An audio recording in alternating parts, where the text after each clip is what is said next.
Good afternoon, everyone. This is Paul Montano, and today I want to talk to you about the new laws affecting landlords in California this year, 2024. I'm sure that you've seen a lot of information out there, and I think there's a lot of misconception and misinformation that today I would like to clarify. So let's get to it.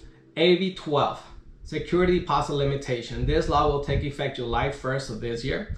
And what it is, it limits a landlord to collect 1 month worth of rent for security deposit.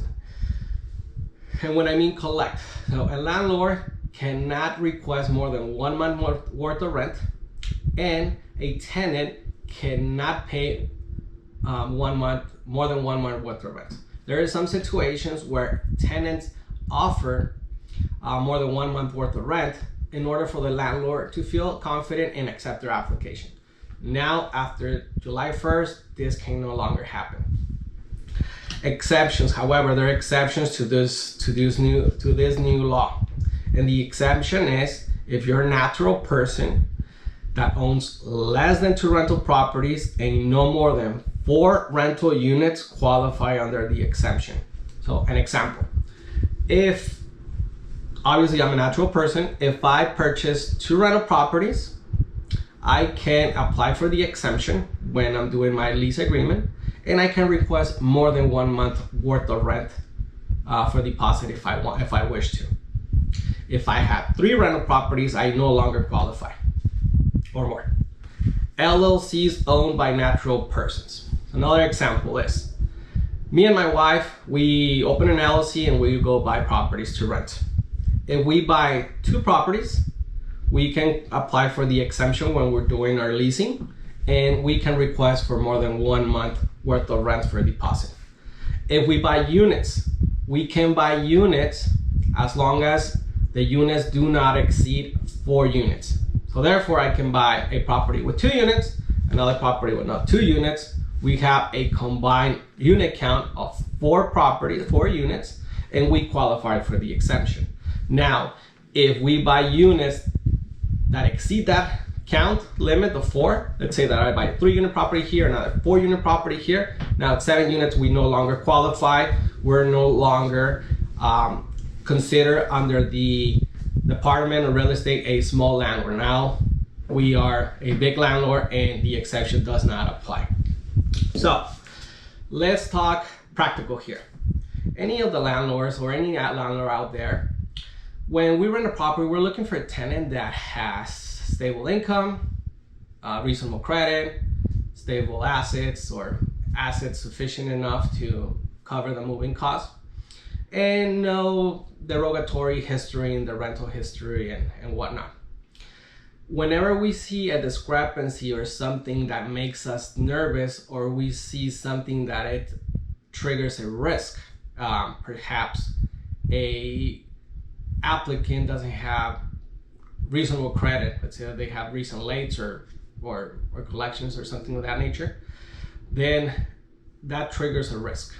Another scenario could be that the applicant is a self-employed individual and doesn't have proof of income. That's another risk. So in these situations, landlords typically ask for a bigger deposit in case that something happens.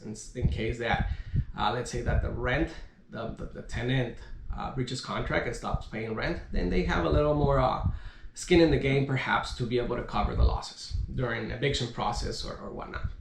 So that's the reason why most tenants ask for 2 months of deposit, which is the current limit in California. That's going to change July 1st, like I mentioned. So let's talk about you not qualifying for the exemptions.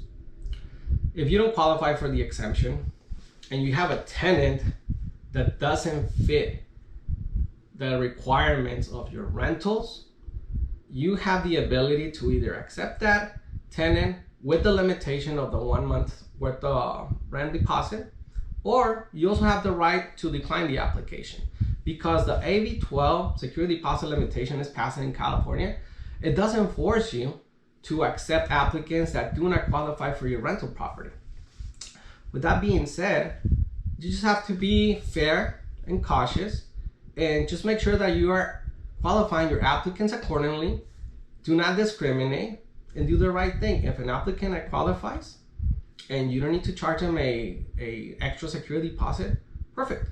Accept that application. Everyone's gonna be happy. Now, if an applicant comes in and they don't qualify, you are not forced to accept that applicant. The only thing is you cannot discriminate against race or color, religion, sex. If the applicant is a single mom or a single dad, if they have children, if they have support animals or service animals, you cannot discriminate. And lastly, you cannot discriminate against tenants with Section 8. Section 8 is part of the ADA Act, and now they cannot be discriminated. So this is what AB 12 is all about.